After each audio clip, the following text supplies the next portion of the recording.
Eduardo Patterson was 48 years old, and until 3 months ago, he thought he knew everything about his wife of 23 years. He was wrong, dead wrong, and the secret she'd been keeping every Tuesday for 2 decades would shake their marriage to its core and resurrect a betrayal he thought they'd buried 15 years ago.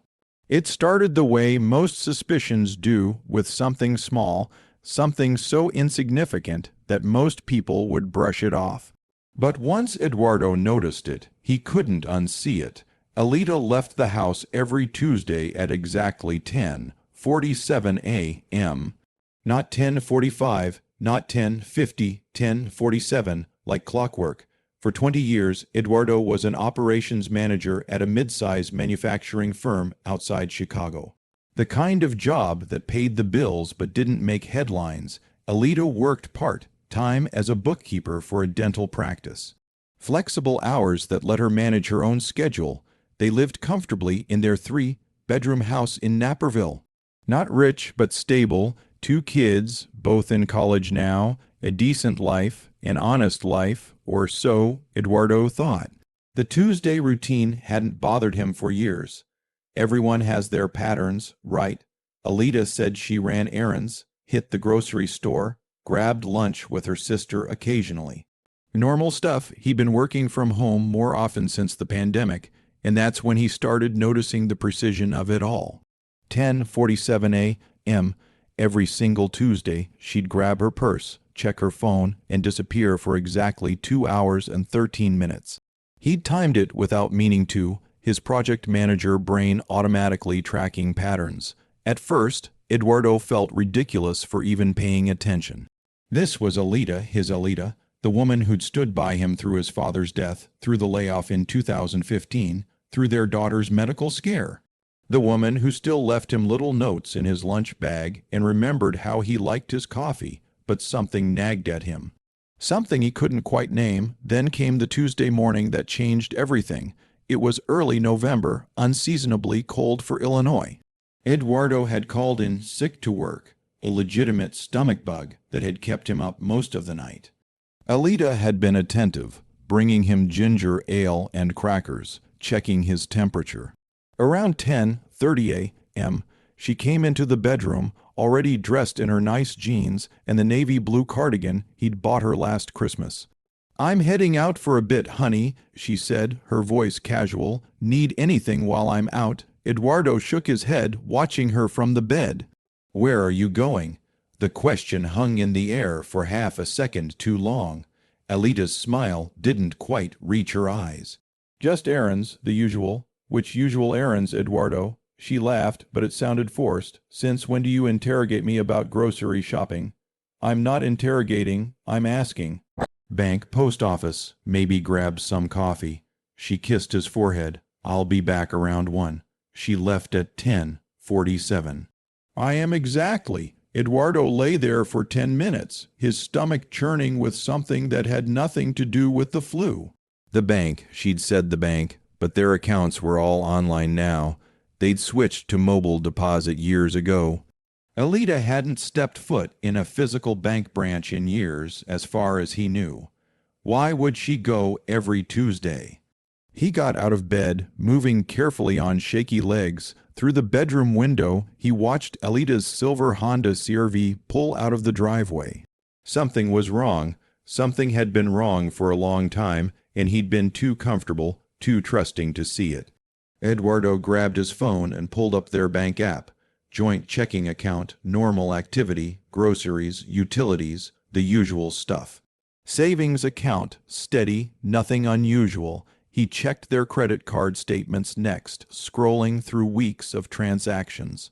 Everything looked normal, standard purchases, reasonable amounts, nothing that screamed affair or secret gambling problem or any of the things his mind was racing toward.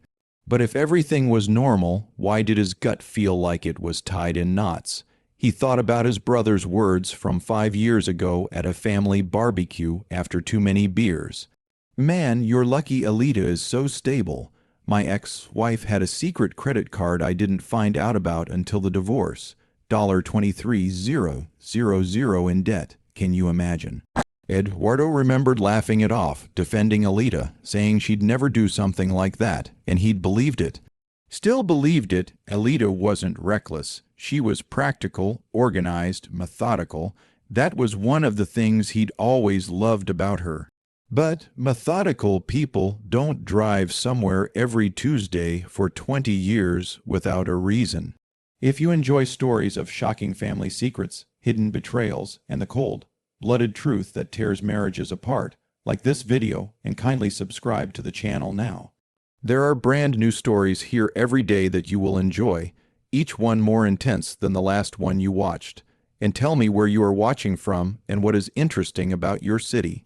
Eduardo made a decision. Maybe it was the fever making him reckless. Maybe it was 23 years of building trust that needed to be validated. Or maybe it was the tiny, terrible voice in the back of his mind that had been whispering for months that something wasn't right. He was going to follow her next Tuesday. The week crawled by. Eduardo went to work, came home, had dinner with Alita, watched TV beside her on the couch. Everything was normal. Alita was Alita, warm, attentive, occasionally distracted by her phone, but no more than usual. They talked about their son's psychology midterms, their daughter's new boyfriend, the leak in the basement they needed to get fixed. Ordinary life, ordinary marriage, but Eduardo couldn't stop thinking about Tuesdays. He started paying closer attention. On Wednesday, Alita mentioned she needed to renew her driver's license. Thursday, she complained about the price of heating oil. Friday night, they went out to dinner at their favorite Italian place, splitting a bottle of wine and laughing about the couple at the next table, who were clearly on a disastrous first date. Alita held his hand across the table, her thumb tracing circles on his palm the way she'd done since they were dating. "You okay?" she asked. "You've seemed off lately. Just work stress." Eduardo lied. "New project timeline's been brutal. You work too hard." She squeezed his hand.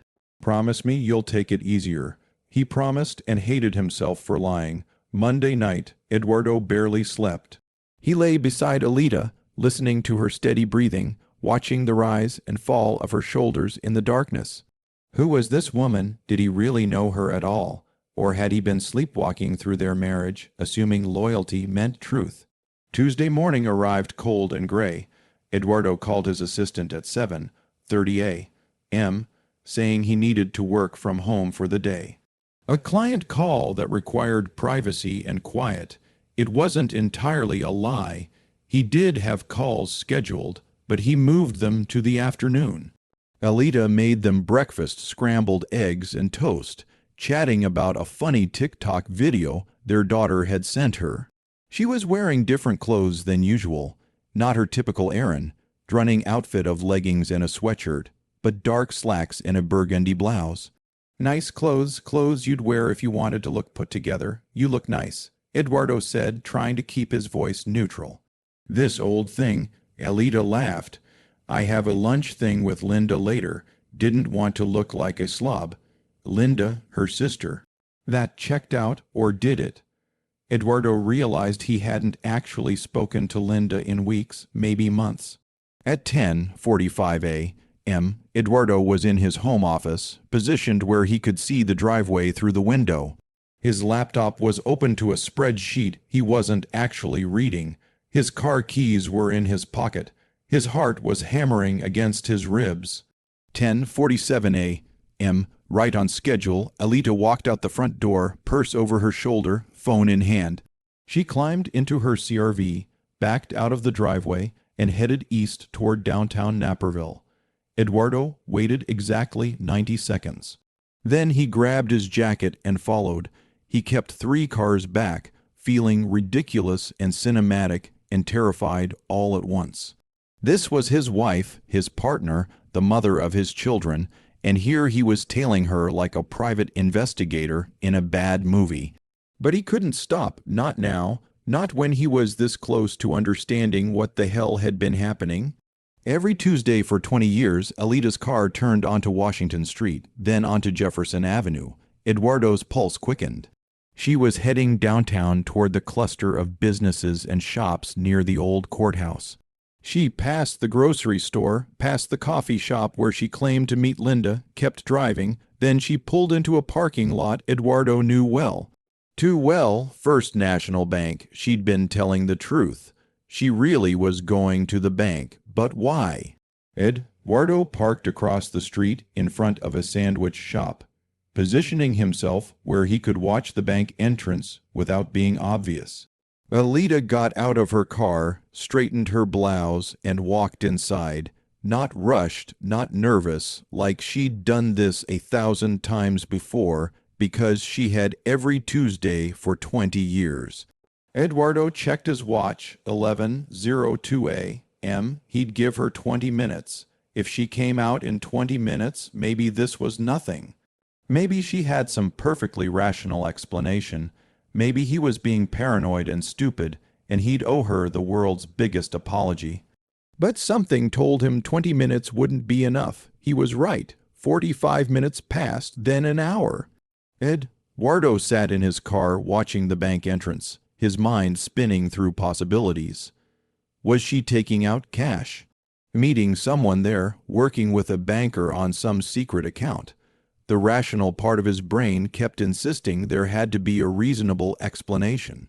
The other part, the part that remembered how she'd hesitated when he asked where she was going, wasn't so sure. At 12:17 p.m., Alida emerged from the bank, but she wasn't alone. A man walked beside her, tall, maybe mid-50s, with silver hair and an expensive-looking charcoal suit. They weren't touching, but there was something about their body language, the way they leaned slightly toward each other, the synchronization of their steps that made Eduardo's blood run cold. They stood outside the bank entrance for another minute talking. Alida laughed at something the man said, her hand briefly touching his arm. The gesture looked natural, familiar, like they'd known each other for a long time. Then Alida shook the man's hand professional, formal, and walked back to her car. The man watched her go before heading to a black Mercedes sedan parked near the entrance. Eduardo's hands were shaking. He forced himself to breathe slowly, to think clearly. This didn't necessarily mean what it looked like. Maybe the guy was just a bank employee, a financial advisor, someone helping her with something legitimate banking business that required meeting every single Tuesday for 2 decades. Even in his own head, it sounded absurd. Alida's car pulled out of the lot, heading back toward their neighborhood. Eduardo didn't follow her, not yet. Instead, he watched the silver-haired man get into his Mercedes. The guy sat there for a moment looking at his phone and then drove off in the opposite direction. Eduardo made another snap decision. He followed the Mercedes. They drove for 15 minutes, leaving downtown Naperville and heading toward the wealthier suburbs. The neighborhoods got nicer, the houses bigger, the lawns more manicured. Finally, the Mercedes turned into the driveway of a sprawling colonial-style home in an exclusive development. Eduardo had driven past 100 times, but never entered the kind of neighborhood where houses started at $1 million. The man got out, grabbed a briefcase from the passenger seat, and walked into the house like he owned it because, Eduardo realized, he probably did. Eduardo sat in his car at the end of the block staring at the house. His phone buzzed, a text from Alida, feeling better. Making soup for lunch, decayed over time, RESPOND. Instead, this delicate competition between formation and decay shaped the chemical makeup of the young universe. The address was listed under the name Leon Thornton, owner since 2003. Occupation, commercial real estate developer. Estimated property value, $1. $4 million, Leon Thornton. The name meant nothing to Eduardo. He'd never heard Alida mention anyone by that name. But they'd met at that bank every Tuesday for years. They had to be connected somehow. The question was how and why. Eduardo drove home in a daze, his mind trying and failing to construct innocent explanations. By the time he pulled into his driveway, Alida's car was already there. He could smell the soup through the front door, her mother's recipe chicken and vegetables, the comfort food she made when he was sick. She greeted him at the door with a smile. "There you are. I was starting to worry. How are you feeling?" "Better," Eduardo managed. "Just needed some air in your car." Alida's eyes narrowed slightly. "I saw you were gone." drove around the block a few times, helped with the nausea. It was a terrible lie, but Alida just nodded, leading him into the kitchen. "Well, come eat. This will fix you right up." They sat at the kitchen table, the same table where they'd had thousands of meals over 23 years. Alida chatted about Linda, about the lunch they'd supposedly had, about Linda's drama with her homeowners association. She was relaxed, natural, giving no indication that she'd just spent over an hour at a bank meeting with a wealthy real estate developer Eduardo had never heard of.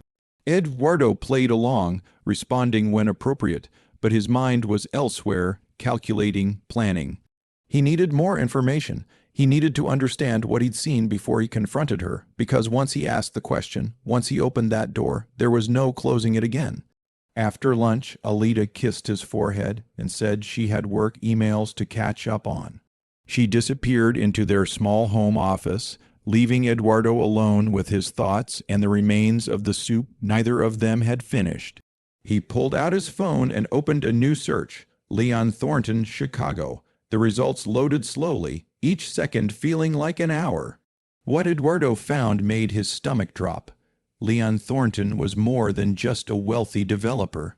He'd been involved in a major commercial real estate deal 15 years ago, a deal that had gone south spectacularly. Eduardo clicked through article after article, piecing together a story he'd half forgotten.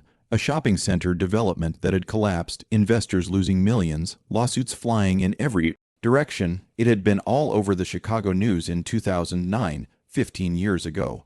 And then Eduardo remembered. His hands went cold. 15 years ago, Alida's father had died suddenly, a heart attack at 62. It had devastated Alida, sent her into a depression that lasted months.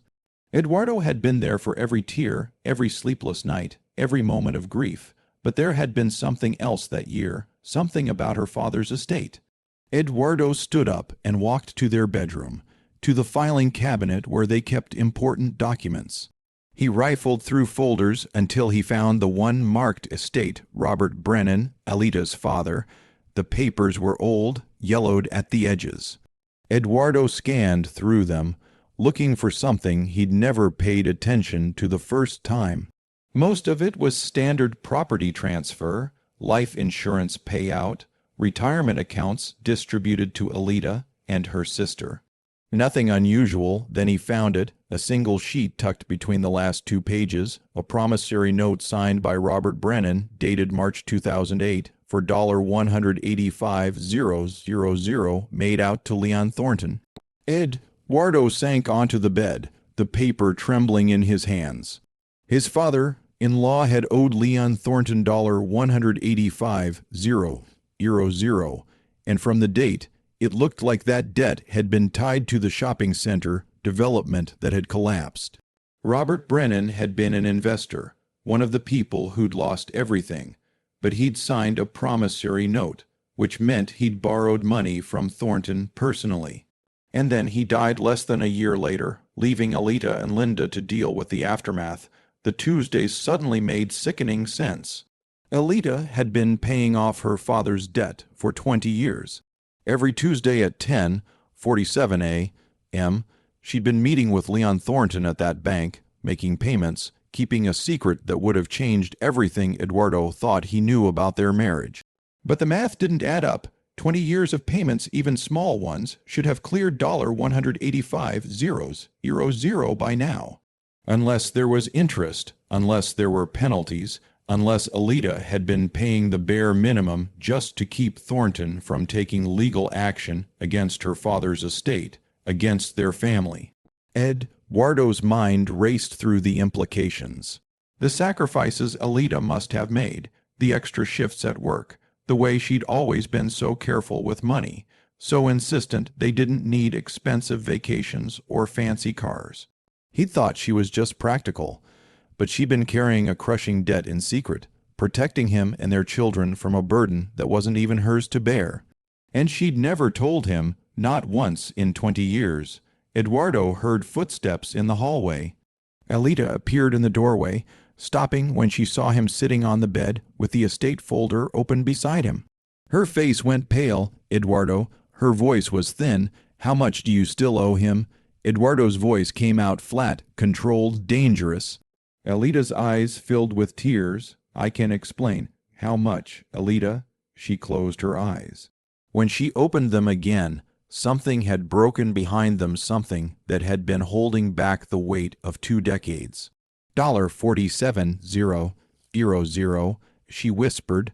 The number hung between them like a guillotine blade. After 20 years, Eduardo said slowly, after all those Tuesdays, all those hours, all those payments, you still owe him $47,000. Alita nodded, tears streaming down her face now. The interest rate? Eduardo, my father was desperate. The terms were predatory, 22% annual interest. I've been paying him $3,000 every month for 20 years, and I've barely made a dent in the principal. Eduardo did the math. $3,000 a month for 20 years. That was $720,000. She'd paid Leon Thornton $720,000 and still owed him $47,000 on an original debt of $185,000. 3/4 of a million gone, and Eduardo had never known. Why? The word came out as barely more than a whisper. Why didn't you tell me? Because I was ashamed. Alita's voice broke. Because my father made a stupid decision, and I couldn't let our family lose everything. Thornton threatened to sue the estate, to take my parents' house, to go after Linda. I couldn't let that happen, so I made a deal with him. 20 years of payments, I'd handle it myself. By lying to me for 2 decades. By protecting you. Alita shouted, then immediately lowered her voice. You'd just been laid off when this started. We had 2 small kids, a mortgage. I was working part-time. If I'd told you about this debt, what would you have done? You would have tried to fix it? You would have taken money from our kids' college funds, from our retirement, from everything we were building. I couldn't let you do that. So you did it instead. You sacrificed 20 years, 3/4 of a million dollars in our trust. For what? Alita walked to the bed and sat beside him, but not close enough to touch. They sat in silence for a long moment, the weight of 20 years pressing down on both of them. I need to know everything, Eduardo said finally. No more secrets, no more lies. Tell me the whole story from the beginning. Alita took a shaky breath and began to speak. And as Eduardo listened to his wife unravel 20 years of secrets, he realized that everything he thought he knew about their marriage had been built on a foundation of silence. The question now was whether that foundation could ever be rebuilt, or if Leon Thornton's predatory deal had destroyed more than just their bank account. They had no idea that Eduardo was already planning something that would finally end Alita's 20-year prison sentence. Something that Leon Thornton would never see coming, because Eduardo Patterson wasn't just an operations manager. He'd spent his entire career solving problems, finding inefficiencies, and exploiting weaknesses in systems. And Leon Thornton's predatory loan scheme that was a system full of holes. Eduardo just needed to find them. Alita's story spilled out in fragments, 20 years of secrets tumbling into the space between them on their bed. Eduardo listened without interrupting, his mind cataloging every detail, every date, every moment his wife had shouldered a burden she thought would crush their family if he knew. It had started in March 2009, 3 weeks after Robert Brennan's funeral. Alita had been drowning in grief, sorting through her father's papers with Linda when they'd found the promissory note. Their mother, already fragile from losing her husband, had nearly collapsed when she understood what it meant. Robert Brennan had invested his life savings $185,000 in Leon Thornton's shopping center development. When the project collapsed, he'd been desperate to recoup something, anything. Thornton had offered a lifeline, a personal loan with the promise that once Thornton restructured and found new investors, Robert would get his money back, plus interest. The shopping center never got built, the restructuring never happened, and Robert Brennan died with $185,000 in debt to a man who had no intention of forgiveness. Thornton showed up at the funeral. Alida said, her voice hollow. Can you imagine? He came to my father's funeral, paid his respects, gave his condolences, and then told me we should talk soon about Robert's outstanding obligations. Like my father was a business transaction that needed closing. Eduardo felt rage building in his chest, hot and sharp. He came to the funeral to collect. 2 days later, he sent a formal demand letter, the full amount plus accumulated interest due within 30 days. If we didn't pay, he'd file a lawsuit against the estate. Alida wiped her eyes. Mom would have lost the house. Dad had taken a second mortgage to invest in that development. Between the note to Thornton and the bank loan, there was nothing left, negative equity. If Thornton sued, everything would have been liquidated. Mom would have been homeless. Linda had just had her first baby, and you and I, we were barely scraping by. So you made a deal. He called it a payment arrangement. 20 years fixed monthly payments of $3,000, 22% annual interest. He said it was generous, that most lenders would have demanded more. At the time, I didn't understand what I was agreeing to. I just knew I had to protect Mom, protect Linda, protect our family. Eduardo's mind was already working through the numbers, the implications, the sheer audacity of what Thornton had done. How did you hide $3,000 a month from me?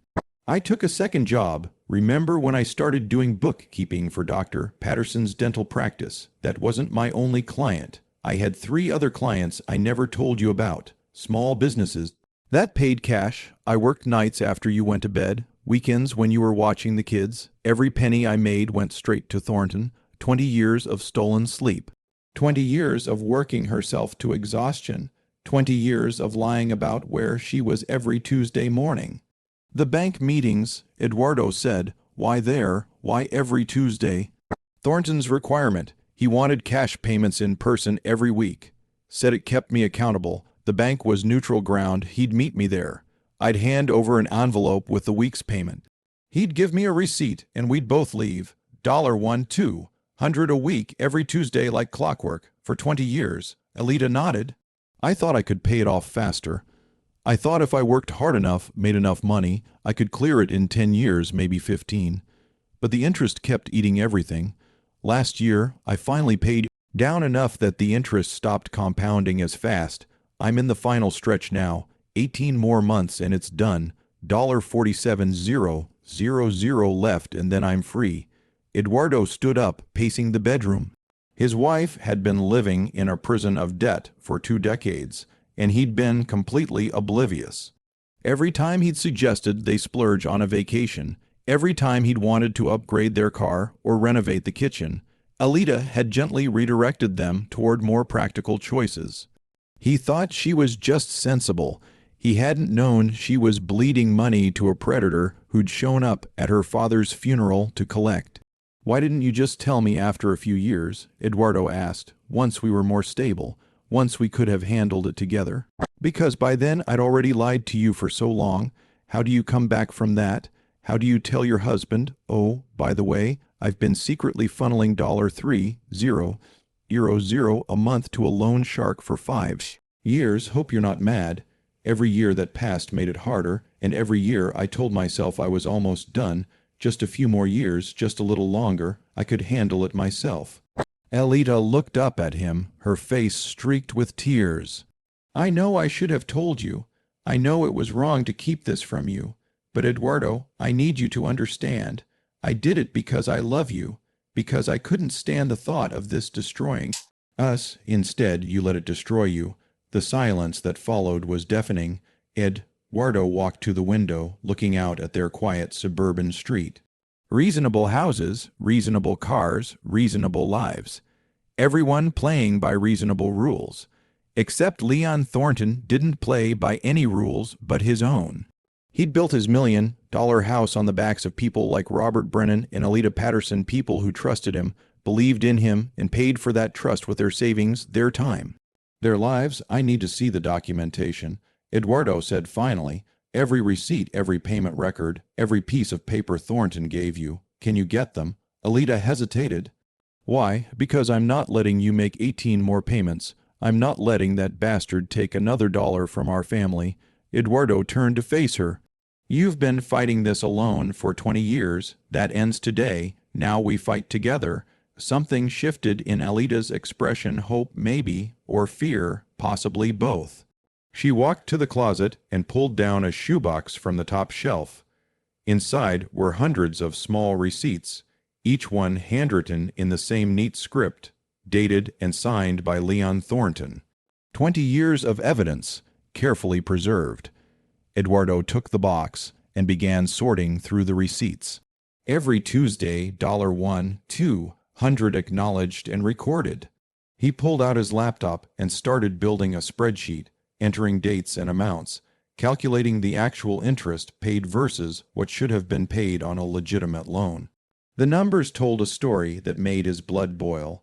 Make sure you're subscribed to this channel if you have not, because the ending of this story will blow your mind.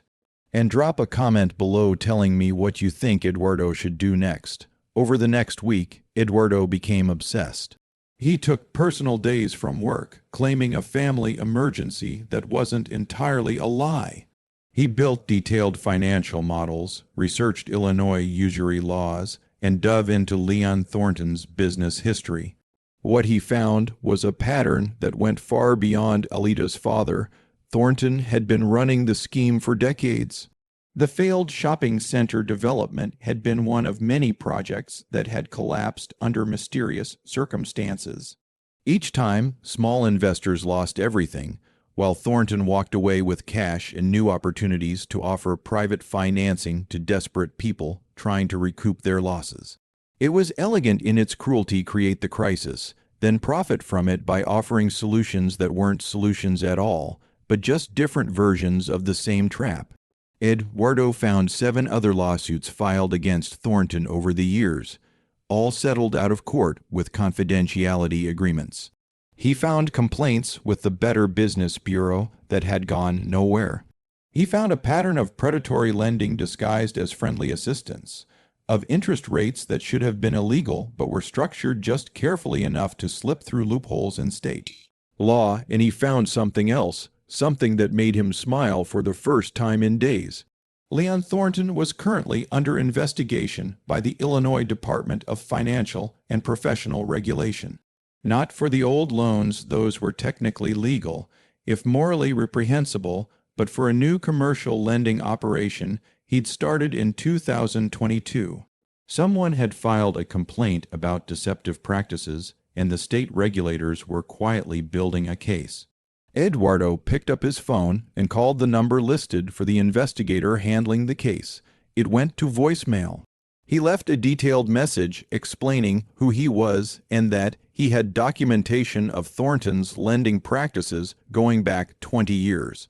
Then he hung up and waited. The call came back within 2 hours. The investigator's name was Jennifer Torres, and she was very interested in what Eduardo had to say. They met the next morning at a coffee shop in downtown Chicago. Torres was in her mid-40s, sharp-eyed and professional, with the bearing of someone who'd spent years dealing with financial criminals. "Mr. Patterson," she said as they sat down with their coffees, "you mentioned in your message that your wife has been making payments to Leon Thornton for 20 years. Since 2009, I have all the receipts."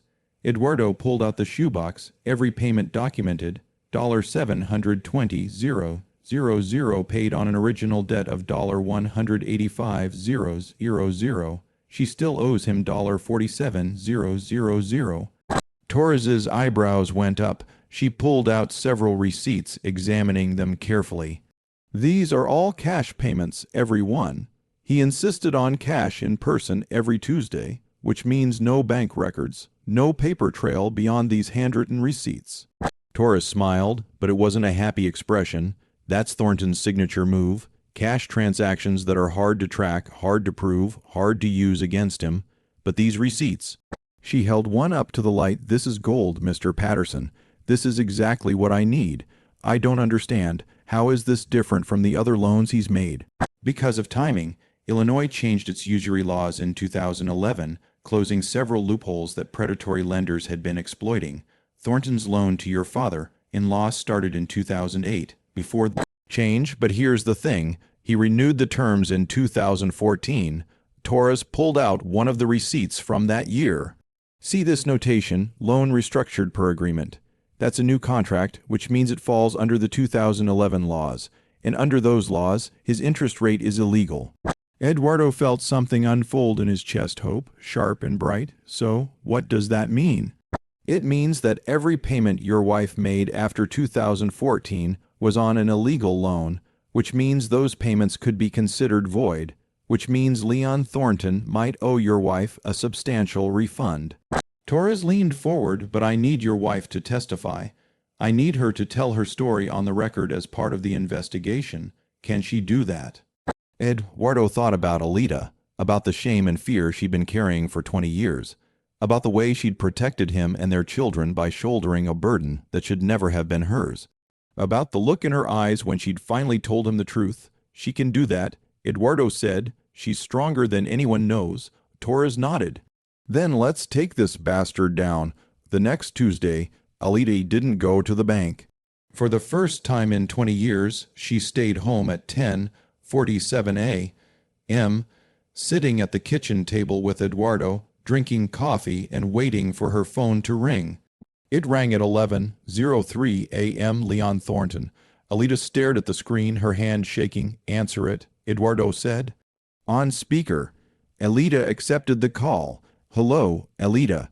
Thornton's voice was smooth, cultured, with an edge of irritation. You missed our meeting. Is everything all right? Everything's fine, Leon. I won't be meeting you anymore. A pause. Excuse me, I said I won't be meeting you anymore. No more payments, no more Tuesdays, we're done. Alida, I don't think you understand the terms of our agreement.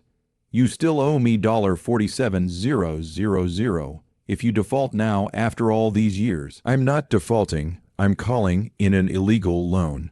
You restructured the terms in 2014 under an interest rate that violates Illinois usury laws, which means every payment I've made since then was on a void contract, which means you're going to refund me approximately $412,000. The silence on the other end was profound. I don't know what you think you've discovered, Thornton said finally, his voice colder now, but I suggest you reconsider this approach. I have lawyers, Alida, very good lawyers. If you try to fight me on this, I will bury you in legal fees. You'll lose everything. No, Alida said, and Eduardo heard steel in her voice he'd never heard before. You'll lose everything, because I'm not fighting you alone anymore. My husband knows, the state investigators know, and they're very interested in your lending practices, Leon. All of them. Going back decades, another pause, longer this time. When Thornton spoke again, the smoothness was gone. You're making a mistake. The only mistake I made was letting you control my life for 20 years. That ends now. Alida hung up. Her hands were shaking, but she was smiling. For the first time in 2 decades, she'd told Leon Thornton no.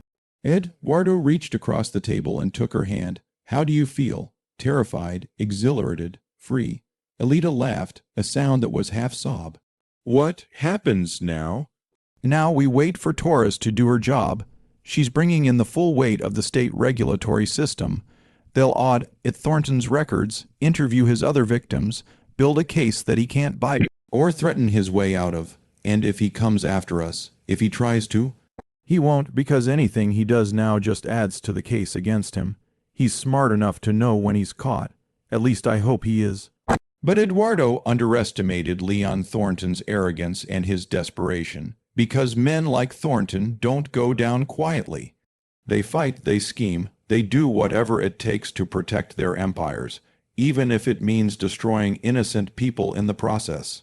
3 days after Alida's phone call, Eduardo came home from work to find their house had been broken into. Nothing valuable was taken, the TV was still there, Alida's jewelry was untouched, their laptops were right where they'd left them. But the filing cabinet in their bedroom was open, drawers pulled out, papers scattered across the floor. Someone had been looking for something. The shoebox of receipts was gone. Eduardo called Torres immediately. He took them. Thornton took all the receipts. Are you sure it was him? Who else would want 20 years of payment records? He's trying to eliminate the evidence. Torres was quiet for a moment. Mr. Patterson, do you still have the spreadsheet you built? The one with all the dates and amounts? Yes, but without the original receipts. But you photographed them, right, before you met with me. Eduardo froze. He hadn't. He'd been so focused on organizing the physical documents that he'd never thought to make digital copies. The only evidence of Alita's 20-year ordeal was now in Leon Thornton's hands, probably feeding a shredder in his $1 million home. We're screwed, Eduardo said. Without those receipts, we're not screwed. We're just going to have to be smarter. Torres's voice was calm, controlled. Thornton made a mistake, breaking and entering, theft of evidence in an active investigation that's serious. We'll get a warrant for his house, his office, his car. If he still has those receipts, we'll find them. If he destroyed them, we'll prove that, too. Either way, he just handed us more ammunition. But Eduardo knew it wasn't that simple. Thornton had money, connections, lawyers who could spin breaking and entering into concerned creditor, protecting his financial interests, or some other bullshit that would stick in court. They needed more than a break-in. They needed irrefutable proof. They needed Thornton to incriminate himself. And Eduardo knew exactly how to make that happen. Torres, he said slowly, what if Alita made one more payment, one final Tuesday meeting? What are you thinking? I'm thinking Thornton is scared right now, scared enough to break into our house, scared enough to steal evidence. If Alita calls him, says she's reconsidered, says she wants to make a deal to keep this quiet, he'll jump at it. You want her to wear a wire. I want to record him admitting what he did, the illegal interest rate, the restructured loan, the break-in, everything, get him talking, get him comfortable, get him to hang himself with his own words. Torres was quiet again. That's risky. If he suspects anything, he won't, because Alita will be genuinely terrified. She doesn't have to pretend to be scared of him. She's been scared of him for 20 years. Eduardo looked at Alita, who'd been listening to the whole conversation. She was pale, but her jaw was set with determination. She nodded. One more Tuesday, Alita said, one more meeting, and then I'm done with Leon Thornton forever. Torres agreed to the plan with conditions. Alita would wear a wire, but Eduardo would be nearby with backup officers. The meeting would be in a public place, not the bank, somewhere more isolated where Thornton might feel comfortable speaking freely. And at the first sign of danger, they'd pull Alita out. The next Tuesday couldn't come fast enough. And when it did, Eduardo and Alita walked into that meeting knowing that everything they'd built together, their trust, their marriage, their future, depended on what happened in the next hour. Leon Thornton thought he'd won by stealing those receipts. He thought he'd intimidated them back into submission. He thought wrong because Eduardo Patterson had spent 23 years married to the strongest woman he'd ever known. And together, they were about to show Leon Thornton exactly what happened when you pushed a quiet family too far. The trap was set. Tuesday was coming, and Leon Thornton's empire of predatory lending was about to come crashing down around him. The Tuesday morning air was crisp and cold, late November settling over Chicago with that particular gray heaviness that promised snow. Alita sat in her car in the parking lot of Oakwood Park, a quiet nature preserve on the outskirts of Naperville. She'd suggested this location to Thornton, somewhere private where we can talk openly, and he'd agreed immediately. Too immediately, Eduardo had been right. Thornton was desperate. The wire taped to Alita's chest felt conspicuous, though Torres had assured her it was completely hidden beneath her sweater. Eduardo was parked 3 rows back in an unmarked van with Torres and 2 other investigators, listening to every sound through Alita's microphone. 3 squad cars were positioned at the park entrances, ready to move in if needed. Alita's phone buzzed. A text from Eduardo. You don't have to do this. We can find another way. She typed back, yes, I do. For me, 20 years, remember, at 10:47 a.m., Leon Thornton's black Mercedes pulled into the lot. Alita watched him get out, straightening his expensive suit jacket, looking around the empty park with the casual arrogance of a man who'd never faced real consequences in his life. He walked toward her car, and Alida forced herself to get out and meet him halfway. Alida, Thornton's smile was warm, friendly, completely artificial. Thank you for reconsidering. I knew we could resolve this like reasonable adults. I'm not here to reconcile, Leon. I'm here to understand what happens next. His smile tightened. What happens next depends entirely on you. Drop this investigation nonsense. Make your remaining payments as agreed, and we can all move on with our lives. Continue down this path. He shrugged. Well, legal battles are expensive, time-consuming, stressful. I'd hate to see you and Eduardo lose everything fighting a case you can't win. Can't win? You restructured an illegal loan, Leon. The evidence is clear. Was clear. Thornton's smile widened. But evidence has a way of disappearing, doesn't it? Those receipts you were so proud of. Where are they now? You broke into my house. Did I, or did you simply misplace some old papers? These things happen. He stepped closer, and Alida fought the urge to step back. Here's what I know, Alida. You've been paying me $3,000 a month for 20 years because you agreed to. You signed a contract. You honored that contract. And now, because your husband got involved and started making noise, you think you can just walk away. That's not how this works. If you're enjoying this story, hit that like button and let me know in the comments what you would have done in Alida's situation. Alida took a breath, remembering Torres's instructions. Keep him talking. Get him to admit everything. The restructuring in 2014, she said, that was after Illinois changed the usury laws. You knew the interest rate was illegal then, didn't you? Illegal is such a strong word. The law has always been interpretable. My lawyers assured me the restructuring was compliant at 22% interest. You agreed to the terms, Alida. You could have walked away at any time. Could I? Because every time I mentioned maybe consulting a lawyer, you reminded me what would happen to my mother's house, to my sister's financial stability. You kept me trapped with threats. Thornton's expression hardened.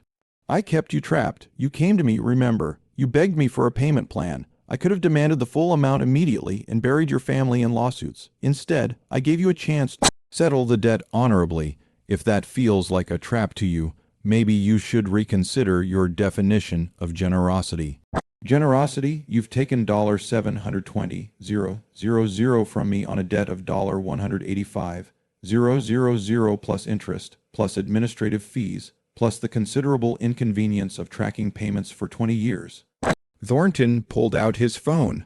But I'm a reasonable man, Alida. I'm willing to make this all go away. $47,000 paid in full by the end of the month, and we call it even. No more Tuesdays, no more meetings, no more obligations. Just one final payment and you're free. Alida felt anger rising in her chest, hot and bright. Free? I've given you 20 years of my life, Leon. 20 years of working extra jobs, hiding money from my husband, lying to my family. 20 years of fear and shame because my father trusted the wrong person, and you think you can just take one more payment and we're done. I think you don't have a choice. Thornton's voice went cold. Because without those receipts, you have no case. It's your word against mine, and my word, backed by my lawyers, my reputation, my resources, will always win over the word of a part-time bookkeeper from Naperville. So, here's what's going to happen. You're going to make your final payment. You're going to tell your husband to drop this crusade, and you're going to tell those state investigators that you were mistaken, that you misunderstood the loan terms. Do that, and this ends quietly. Don't. He leaned in close enough that Alida could smell his cologne.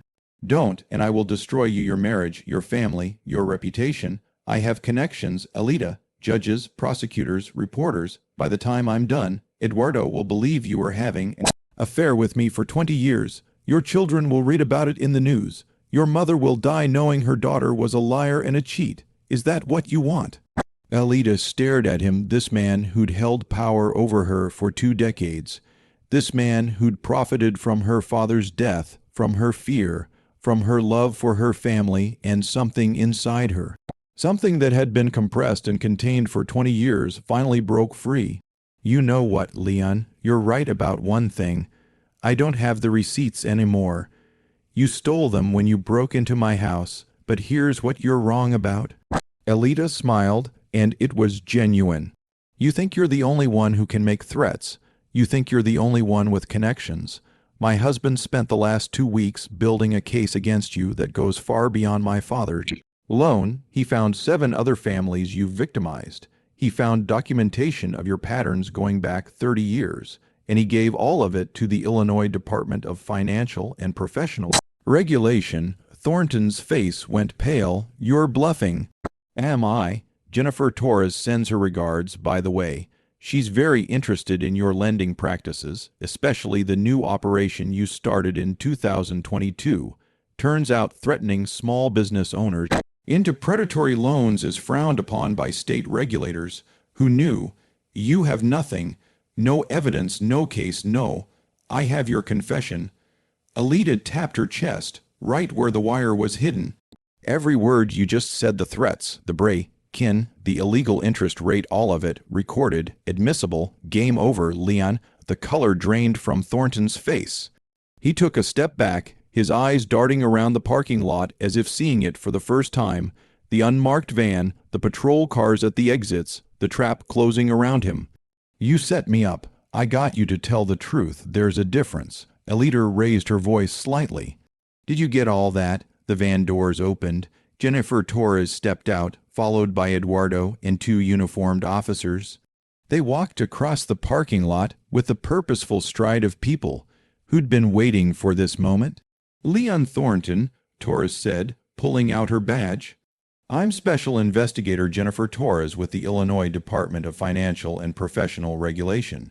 We need to talk about your business practices. Specifically, we need to talk about breaking and entering, theft of evidence, witness intimidation, and approximately 30 years of predatory lending."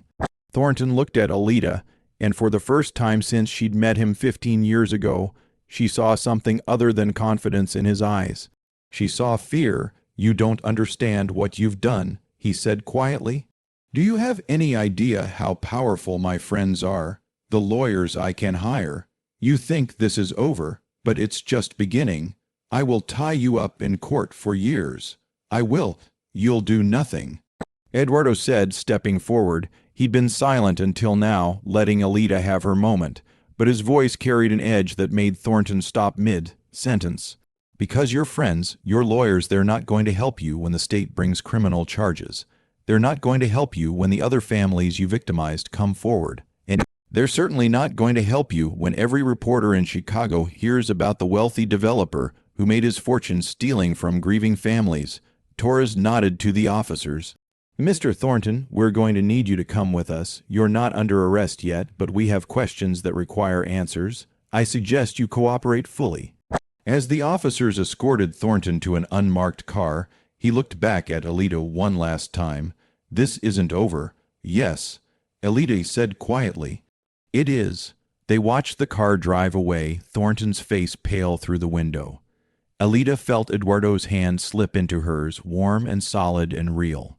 "You were incredible," he said. "I was terrified. You were both." He pulled her into a hug, and Alida let herself lean into him, let herself finally feel the weight of 20 years lifting off her shoulders. Torres walked over, pulling off her headset.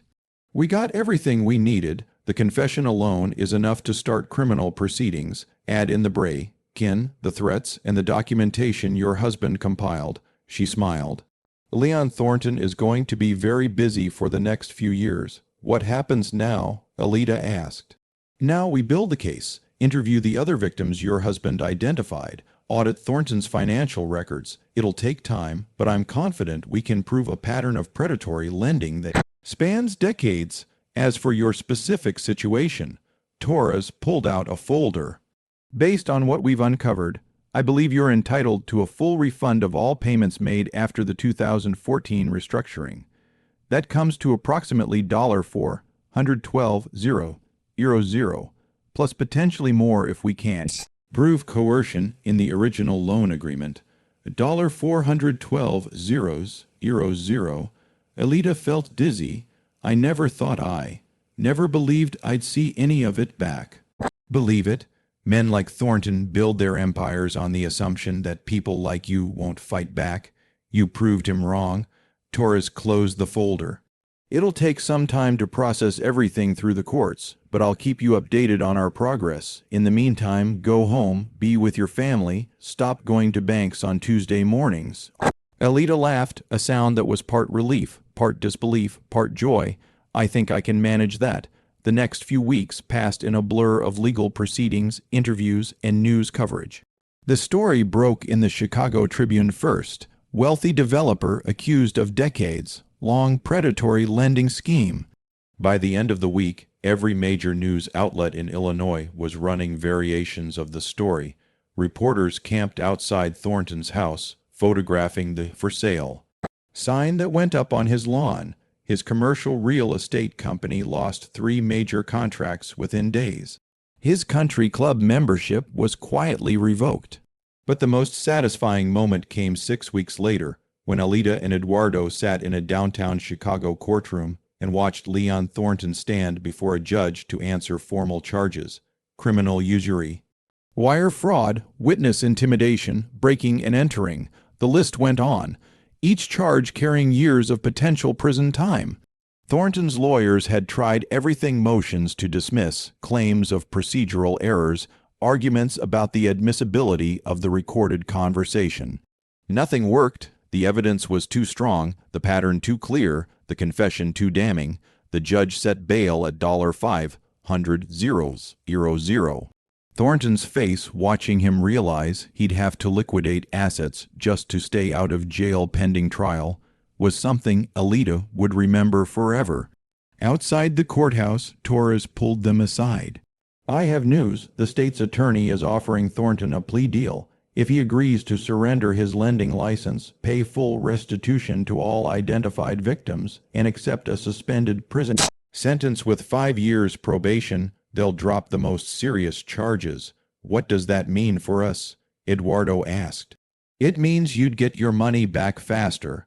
Full restitution, $412,000 plus the $47,000 in remaining debt that you never actually owed. Total of $459,000. It would be processed within 60 days. Rather than waiting years for a criminal trial to conclude, Alida looked at Eduardo. They discussed this possibility, the choice between maximum punishment and practical recovery. What about the other families? They'd all get full restitution, too. 8 families total, nearly $2 million returned. Thornton would be financially ruined, but would avoid prison. And if we don't accept the deal, we go to trial, could take 2 years, maybe more. Thornton might end up in prison, but recovery of funds becomes much more complicated.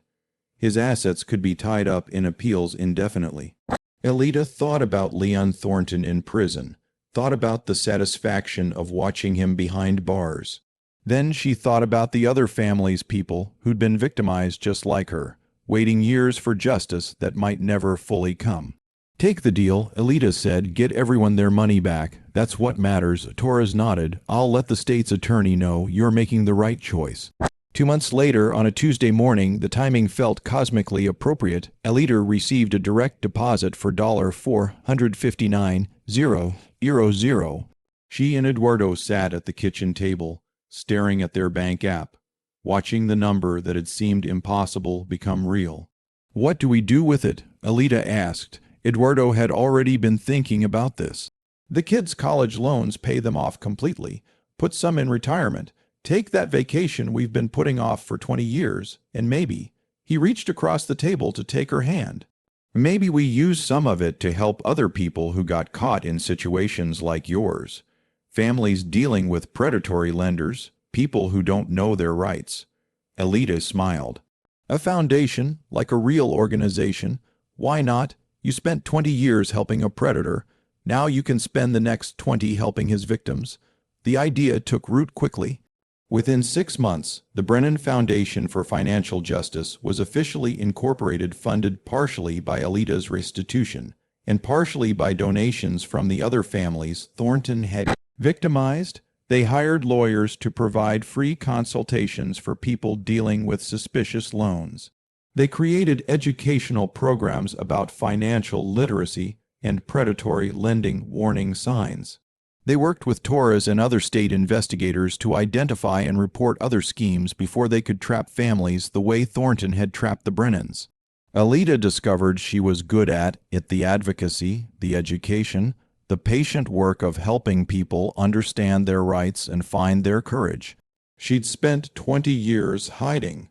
Now she stood in front of community groups and church gatherings and school assemblies telling her story, making sure other people knew they didn't have to carry their burdens alone. As for Leon Thornton, the plea deal meant he avoided prison, but his life as he'd known it was over. His real estate empire collapsed. His mansion sold at a loss to cover restitution payments. His reputation was destroyed beyond repair. The last Eduardo heard, Thornton was working as a sales associate at a car dealership in Rockford, living in a one-bedroom apartment, driving a 10-year-old sedan. Not prison, but a different kind of punishment, the daily humiliation of ordinary life after decades of feeling untouchable. One evening, nearly a year after that final Tuesday in Oakwood Park, Alida and Eduardo sat on their back deck, watching the sun set over their neighborhood. They'd paid off both kids' loans, they'd taken a 2-week trip to Italy, they'd renovated the basement and fixed the leak and done all the things they'd been putting off. But mostly they'd really talked about trust and secrets, and the weight of carrying burdens alone. "Do you forgive me," Alida asked quietly, "for lying to you for 20 years? Eduardo was quiet for a long moment. "I understand why you did it. I understand you were trying to protect us. But Alida, we're partners. We're supposed to face things together. You took that away from me, from us." "I know. But I also know that you carried an impossible weight with grace and strength I can't even imagine. You protected our family when you thought I couldn't handle the truth. That doesn't make the lying okay, but it makes it understandable." He turned to look at her. "So yes, I forgive you as long as you promise. No more secrets, no more protecting me from hard truths. We face everything together from now on. Deal?" Alida leaned her head on his shoulder. "I'm sorry it took me so long to trust you with this. I'm sorry I didn't pay closer attention. I should have noticed you were struggling. You noticed when it mattered. That's what counts." They sat in comfortable silence, watching the sky fade from orange to purple to deep blue. Somewhere in Naperville, other families were sitting down to dinner, living their ordinary lives, carrying their hidden struggles. Some of them would find their way to the Brennan Foundation. Some would discover, as Alida had, that the secrets they'd been carrying alone didn't have to define them. That asking for help wasn't weakness. That justice, while sometimes slow, was possible. Alida thought about her father, about the desperate decision he'd made that had set all of this in motion. She'd been angry at him for years for trusting Thornton, for leaving them with his debt, for dying before she could ask him why. But somewhere over the past year, the anger had transformed into something softer. Understanding, maybe. Compassion. Her father had made a mistake. He tried to fix it. And when he couldn't, his daughter had spent 20 years paying for it because she loved him. That wasn't a failure, that was family. "I learned something through all this," Alida said, something she'd come to realize and wanted to teach others. "What's that?" Eduardo asked.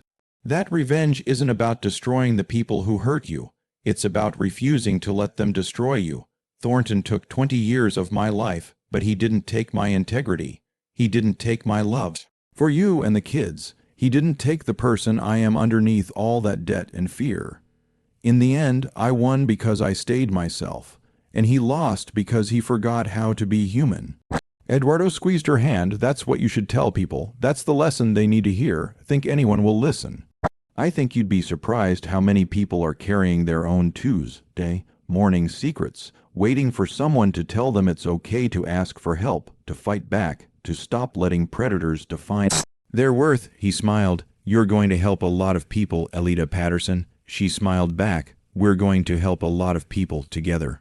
The stars came out one by one over Naperville, the same stars that had witnessed Alida's 20 years of silent struggle, her weekly pilgrimages to a bank parking lot, her quiet acts of sacrifice that no one knew about until they did. But now those Tuesdays were just memories. The debt was paid. The predator was defeated. And Alida was free to live the life she'd been putting on hold for 2 decades. Sometimes the best revenge isn't revenge at all. It's living well despite the people who tried to break you. It's turning your pain into purpose and your struggle into strength. It's refusing to let your story end with defeat and instead writing a new chapter where the victims become victors and the weak become warriors. Alida had learned that lesson the hard way. Now she'd spend the rest of her life teaching it to others. And every time she helped someone stand up to their own Leon Thornton, every time she saw a family reclaim their power from a predator, she'd remember that cold November morning in Oakwood Park, when she finally said no, when she finally chose herself, when she finally understood that the greatest act of love isn't suffering in silence. It's trusting the people you love with your truth. That was her legacy. Not the debt, not the lies, not the 20 years of Tuesdays, but the courage to stop running, to face her fear, and to build something beautiful from the ashes of what Leon Thornton had tried to destroy. If you enjoyed this story, like this video, and leave a comment telling me what you thought. And if you're not already subscribed to the channel, please subscribe and hit the notification bell to get alerts for new stories like this one. Thanks for watching, and I'll see you next.